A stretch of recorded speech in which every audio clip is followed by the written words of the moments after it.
Welcome to another episode of PCN Life. I'm Julie Thompson. And I'm Brian Sullivan.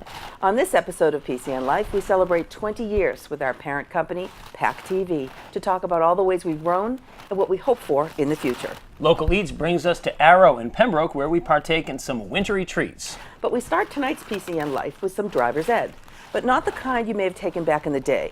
Brian, this was your story. Yeah, this was a lot of fun. All right, I'm going to have you finish this sentence for me. Hands on the wheel at... all times. No, you were supposed to say 10 and 2.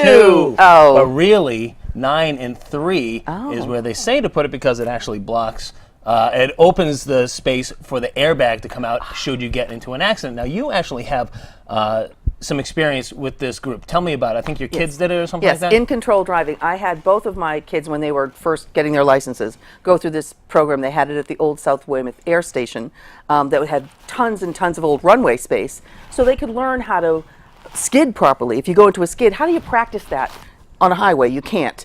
They teach you all kinds of different defensive driving and driving in really odd conditions that if you don't practice it, you'll never know how to respond to it in an actual emergency. So I thought the whole program for my kids was fabulous. It takes about half a day, and it actually helps you with your car insurance. It takes some percentage off, so it's pretty good. You get a little discount. Yep. So this story took us a little off the beaten path, but we had a lot of fun shooting it, even in the cold weather. Driving in warm weather, cold weather, back roads, highways, and parking lots. For many of us, it's something we take for granted that we'll do on any given day as much as waking up and breathing. One thing we may overlook, though, with all that we take for granted, whether we realize it or not, is just how much attention we pay to how safely we're driving. If only there were a hands-on class that taught such skills. Well, there is, and this next story takes us a little off the beaten path to a place that used to be the old South Weymouth Naval Air Station. It may seem like we're in the middle of nowhere, but that's really how it has to be, because what they're using is an old airstrip, which is just enough room for them to perform the maneuvers that they'll be doing, and it's the kind of stuff that you can't do in your old high school parking lot. The things that we do, you really need as much space as you can get so that no one gets hurt, there's nothing to run into, but we also want them to make mistakes. And what the course is all about is it's crash prevention. We put people into an emergency situation, teach them how to stay in control of the car. What's really interesting is a lot of folks don't realize the United States used to be the safest place in the world to drive. Back in the 70s, we had the lowest death rate per capita of any country out there. Today, we're pretty much in the 40th place every time the statistics come out. So we got a lot of room to grow. And in these countries where they see far fewer crashes, this type of training is mandatory. In fact, a lot of ways they approach drivers and bringing drivers onto the roads with them is completely different than we have here in Massachusetts. The InControl Family Foundation is a nonprofit group with 3 other training locations in Portsmouth, New Hampshire, Westfield, Massachusetts, and North Andover, Massachusetts. Each site features 2 classrooms, one behind the wheel and the other behind a desk. Here in Weymouth, students get their lessons inside this trailer before putting their newly acquired knowledge into practice in one of these test cars. The first of those tests involves doing an emergency panic stop while traveling at 60 miles per hour.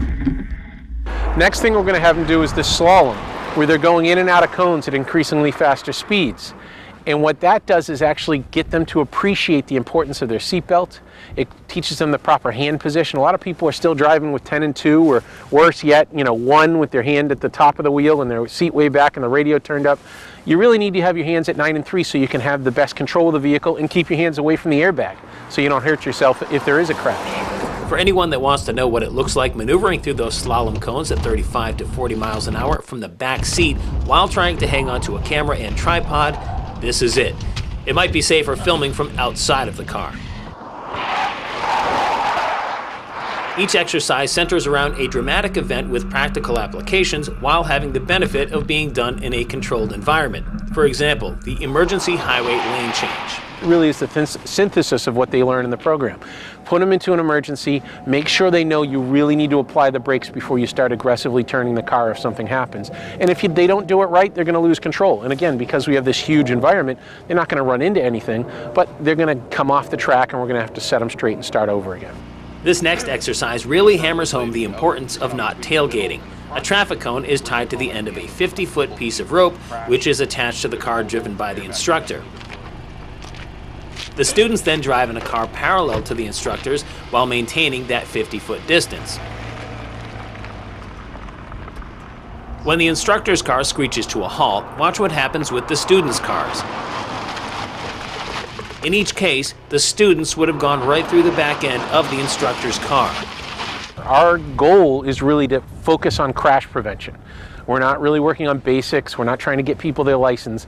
We're trying to teach them ways to avoid crashes. So in a perfect world, somebody will go through traditional driver's ed and then come see us in that week or month before they're going to go for their license test. And we'll put them through some emergency situations, provide them some experiences, give them some skills. And then when they're out there on the roads by themselves, they're much better prepared. Had I known ahead of time that they do this class year-round, I probably would have shot this over the summertime. Reporting from Weymouth and hoping to have a safer drive home, I'm Brian Sullivan for PCN Life.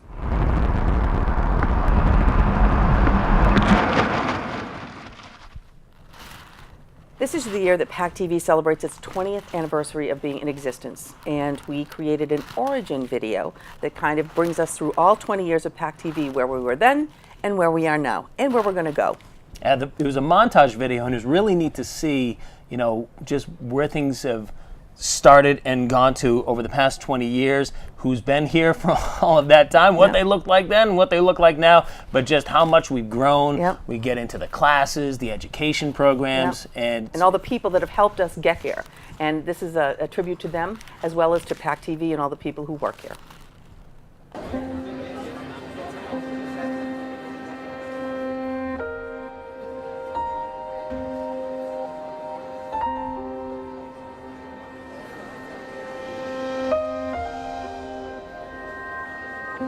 Free speech is perhaps the most important amendment, and it was labeled the First Amendment, because we can't function as a democracy without it. Providing a public access forum for First Amendment free speech was a way of reaching out to your community within your community and talking about your ideas that affected your community, and providing that First Amendment forum using the medium of television, which it was so pervasive. When I started in Access, I actually started here in Plymouth at the first Access studio that was ever built for Plymouth, which was over at PCIS. At that time, being in a facility that was run by the cable company, things were kind of minimal. They were kind of short-staffed, and they seemed like more of an obligation rather than a real investment in the community. That was the Access that I knew. 5 more years in Sandwich, there was a lot more of that. I worked for Heron Cable at the time. So I had a real sense of what cable companies were trying to do, and they were doing a fairly good job, but there was a lot of investment in the community that just wasn't happening. When the opportunity came up to work for a nonprofit, when I heard that my old town was going under a new license and so on, I jumped at the opportunity as soon as I heard about it. I reached out to Nancy Richard. She hired me. I had the opportunity to really do it right for the town of Plymouth. Our sole purpose was to empower and educate the community to use these tools. Having the background knowing what tools to give and how to teach them was a real great opportunity for me, and helped solidify that passion that I had for reaching out and teaching and empowering people. Maybe next week go into Scala. Sure. If you want to shoot some more footage or whatever, you've got an extra week. Whenever we're expanding or trying to develop new extensions to our programs, we always come back to, are we serving that initial need? I was fortunate enough to be able to work out a deal with the town of Plymouth to take over an empty building on Court Street, closer to the downtown, that they would allow us to have for 10 years for a nominal rent in exchange for renovating the building. The first thing I saw was that open courtyard in the back, and I asked if I can get 2 walls and a roof for a studio, we'll be good to go. We'll be able to do anything we need to do in this town. And we had a great run there. It was a great place for people to just gather, and we quickly became a hub for all different organizations and municipal departments to kind of connect, and just even casually, they didn't even have to be there to produce anything. They would just run into each other there. We joke sometimes here that we serve people from 8 to 80. because truly we serve our entire community at all ages, whether it be classes, whether it be access to the channel, whether it be people volunteering to cover events. It's all ages working together. Thank you. It's preview camera 2. Our move to Fort Collins Ave in the industrial park in Plymouth wasn't only an economical move for us, but it was where we were in terms of our growth. Our lease was up in Plymouth at 130 Court Street. The town wanted to sell the building. We decided that the money we would put into that build, we can make this place work and outfit it the way we wanted instead of an existing place with walls that we had to work around. When we came here to Fort Collins, we were also shifting in terms of our reach in the community. The landscape of membership was changing. The way people were using the facility was changing. So that had a lot to do with the way we designed the place. So we had to think about the kinds of people we were hiring to help support and sustain those people. We moved everybody over, and we hired a couple of new folks who had already been working with us on a volunteer basis. So they're already invested. They were already very community-minded and knew the kinds of things that we were trying to pull off for a long time. All town meeting will come to order at 7:30 p.m. Covering government meetings is really essential to providing information to our communities, but one of the things we found over the years is that it's important to provide voters and residents with additional information so they can be informed voters, so they can be informed residents. So our government access team developed a series of talk shows with elected and appointed officials to really be able to talk about the issues in each of our communities. And then beyond that, we started to move into the area of candidate statements and candidate forums so that elected officials and folks who are running for election can speak to their constituents, so people truly can make informed decisions when they go into the polls each year. From the Council on Aging, from the Sheriff's Department, from our state representatives, they all bring a unique story and a unique message. We cover anything that has to do with what's going on in your local governments that affects you and your livelihoods and your children and your neighborhoods. And that's really important. PackTV. Keep it local, stay informed. David Rodman was on our board of directors. He had a long career in broadcast television. It was a priority for him and other members of the board to try and offer some kind of community news solution. Eventually, we started a program called PACTV Close-Up. Dedicated staff person, one staff person, who had to do all this on his own. It had a good run, but it was very difficult to sustain that program. And the next time we did it, we tried to do it with our existing staff. That lasted about a year, but in my mind, all along, I knew it was something that we had to do. And we took on Duxbury in 2011 and then Pembroke in 2012. The reason for that expansion was to sustain and really fortify access in those communities, because Comcast was pulling out of those communities. They didn't want to run access anymore. We worked it out to run it for them. It was a logical choice because of the size of those towns. They wouldn't have been able to really have a robust program. So they got to jump onto what we're doing. We got to expand what we're offering and fortify the value and the impact of access in this region, which is a very important thing. It was a very visionary thing for Nancy to do.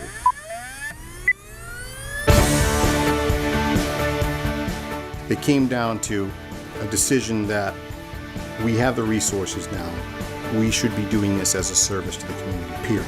It was a really smart move, and I think all the towns that we're serving benefit a great deal from that service, and we're proud to do it. And I, with the history that I have here, it's one of the things that I'm most proud of. Oh, I got that okay. You still got that okay. Thank you for that. We were very lucky when we moved to our building in Collins Avenue to also be able to start reaching out to different school groups. And today, we not only offer programming for youth throughout the year, but we also are working in 2 different school departments to be able to bring programming and equipment into the schools to work with staff, to work with kids, and to work with other towns that have incredible programs on their own. Welcome to the 21st Annual Plymouth Rotary Auction, where over 100 volunteers will be taking your bids in order to raise funds to help our community. Over the years, the relationships and the people that we have who are like-minded, who work together through this organization, have had opportunities to mobilize together to make a difference locally, around the country, and around the world. We've had the opportunity to hold telethons, we've had the opportunity to raise money, we've had the opportunity to make a real difference with people who are in need. And I will forever be so proud of that opportunity. I had only been here about a year when the marathon bombing happened. And we immediately decided to cover the Run for One. And I saw this group, this ragtag group of talented creatives get together and spend all day on their own time covering a beautiful road race for a great cause, never ever expecting anything back for themselves. I'll never forget in March of 2011, right after the Rotary Auction, and our friends at Shishigahama had the tsunami that hit, and I remember having conversations with some of the folks here, and right after the Rotary Auction, said, we got all these phones set up. Wouldn't it be great if we could just do a telethon and raise some money and put it together within 6 days? What was amazing about that is nobody ever said no. Let's not do that. And I think that's what I like about this organization is there's really not a no in anybody's vocabulary. They always try to find a way to get to yes.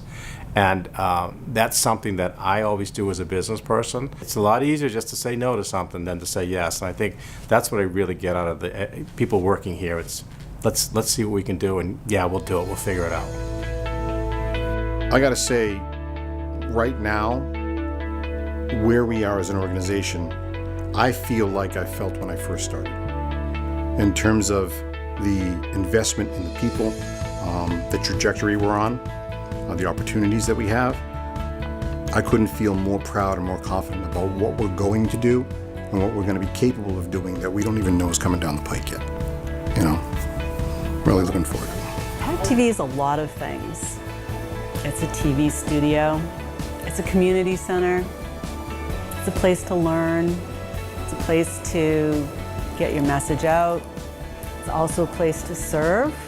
You can get as much out of it as you want. It is what you make of it, but we're here for you as a person. When you walk in the door, we want to be responsive to your needs. Talk to us, let us know what you want to do. We're a lot more than the four walls. We are studios, we are people, we are creatives, we are communicators, we are people that bring people together.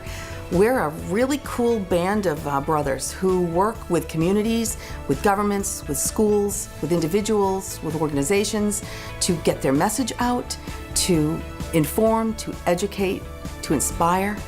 That's what we are. If you're curious, if you love to learn, if you have a story you want to tell, something you want to share with your community, we can all learn. This is open to all of us. Just come in and share what you want to tell. So when someone comes to the door with an idea, the first thing that I want them to experience is a sense that whatever it is they want to do is a priority, that we're going to find a way to get them to communicate whatever it is in their heart or their mind. The point is that they were able to express themselves sincerely and effectively. And the effective part is where we come in, the tools that we give them to do that. If everybody comes to the door and walks out feeling that way, we've done our job.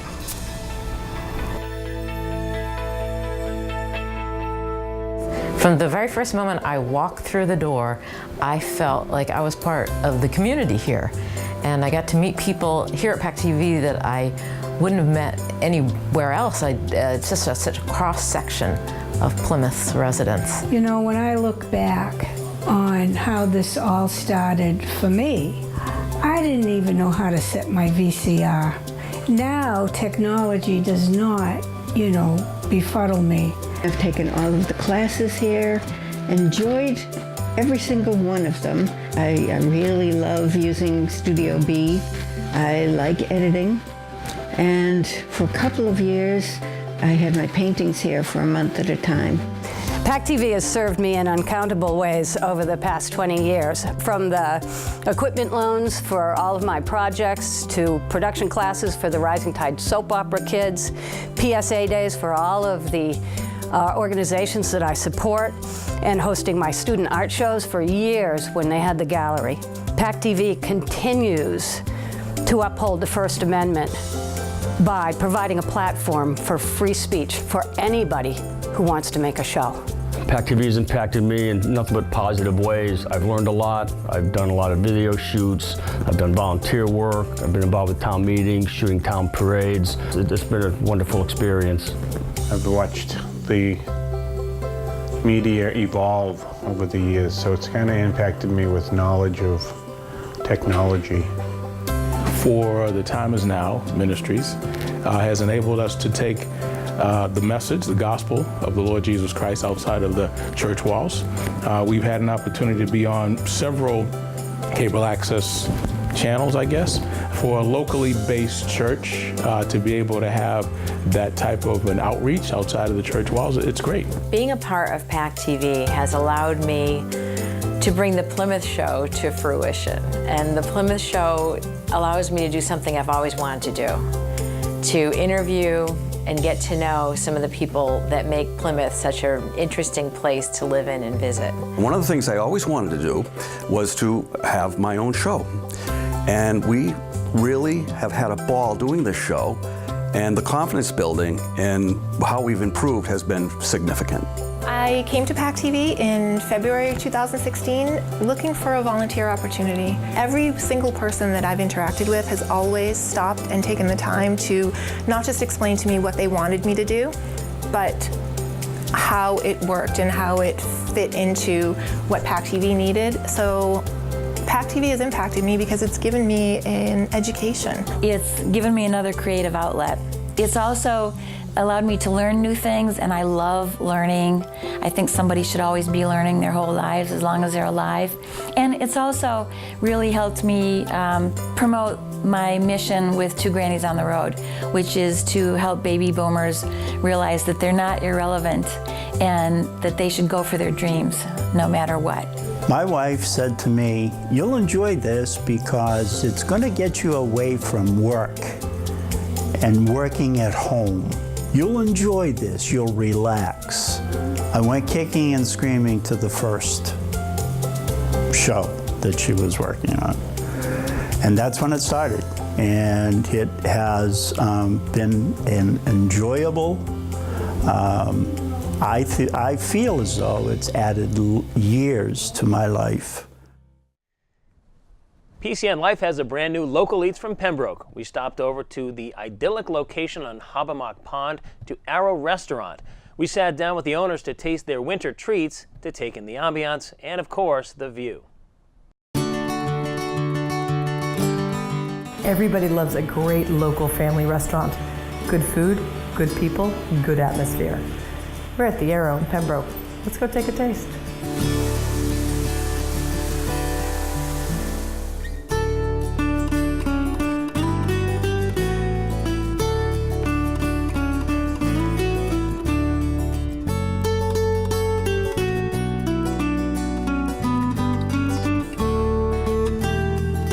Sharon, thank you so much for having us here today. You and your husband, Jim, opened Arrow in Pembroke a little over a year ago. Tell me what made you decide to pick this location. It's just a beautiful area. We love Pembroke.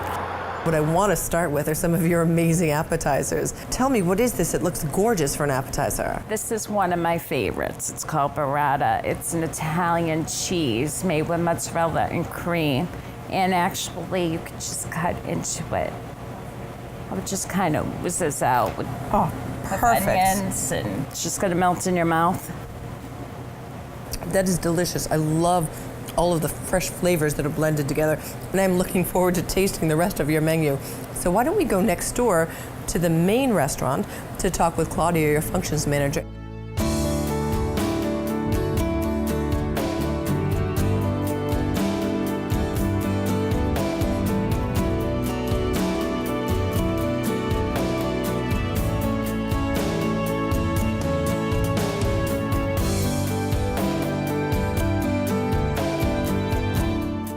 Claudia, everything I've tasted so far is amazing.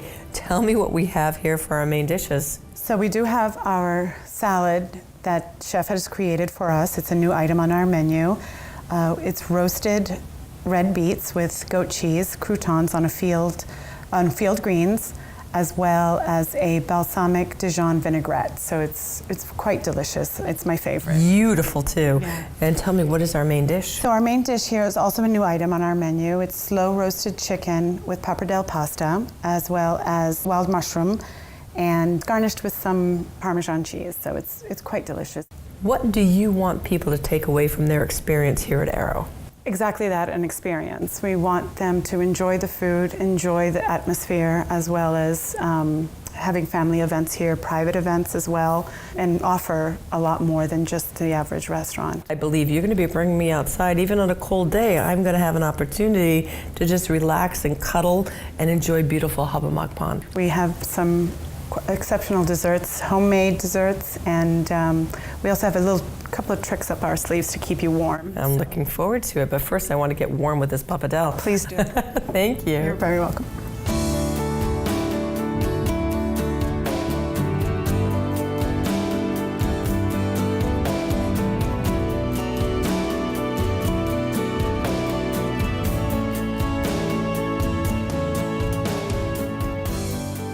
Jim, Sharon, this has been an amazing day here at Arrow. We could not ask for a more beautiful location. We're sitting outside under blankets with heat lamps, looking at this gorgeous winter day, drinking hot chocolate. You go to incredible extremes to provide that good food. You make your own chocolate. The ganache, it's warm and gooey, and we also have source of vanilla beans.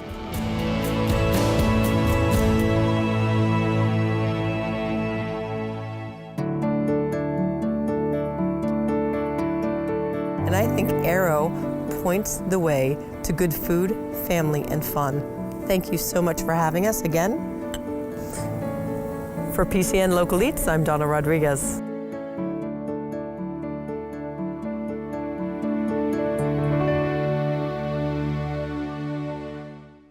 Thanks so much for watching PCN Life. You can rewatch this episode or any episode on our PCN YouTube channel. Be sure to follow us on Instagram at PCN Life for behind-the-scenes pics and info. We'll be back in 2 weeks with another brand new episode of PCN Life. Until then, keep living life.